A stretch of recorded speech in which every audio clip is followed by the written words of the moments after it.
Chapter 2. Dink raced into the book nook. Josh and Ruth Rose were right behind him. They found 3 seats behind Tommy Tomko and Eddie Carini. Dink plopped his pack on the floor. The clock over the cash register said 3 minutes after 11. "Where is he?" Dink whispered to Tommy Tomko.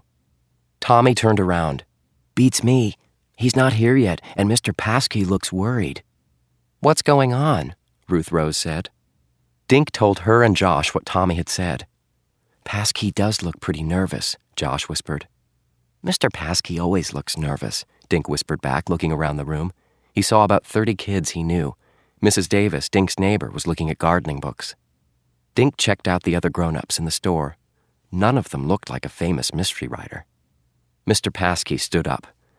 "Boys and girls, welcome to the book nook. Wallace should be here any second. How many of you have books to be autographed?" Everyone waved a book in the air. "Wonderful. I'm sure Wallace will be happy to know that Green Lawn is a reading town." The kids clapped and cheered. Dink glanced at the clock. 11:05. He swallowed, trying to stay calm. Wallace was late, but it was only by 5 minutes. Slowly, 5 more minutes passed. Dink felt his palms getting damp. Where is Wallace? He wondered. Some of the kids started getting restless. Dink heard one kid say, "Whenever I'm late, I get grounded."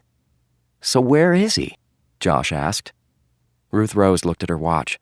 "It's only 10 after," she said. "Famous people are always late." Now Dink stared at the clock.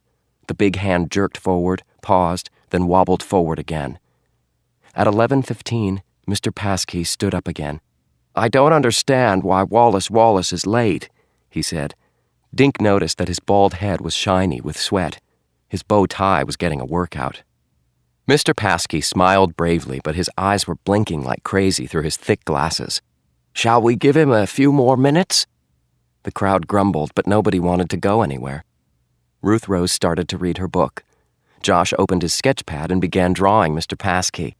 Dink turned and stared at the door.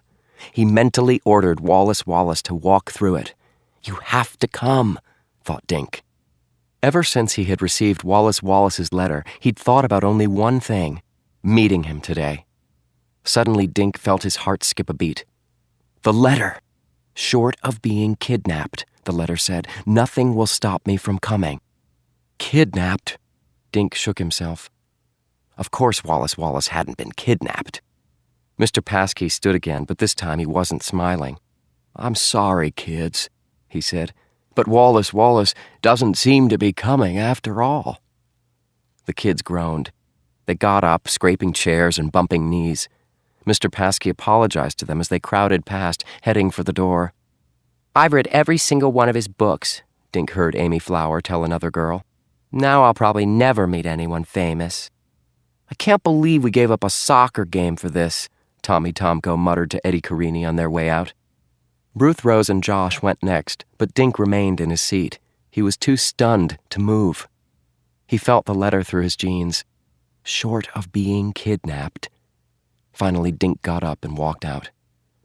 Josh and Ruth Rose were waiting for him. "What's the matter?" Ruth Rose said. "You look sick." "I am sick," Dink mumbled. "I invited him here. It's all my fault." "What's all your fault?" Josh asked. "This," he said, thrusting the letter into Josh's hands. Wallace has been kidnapped."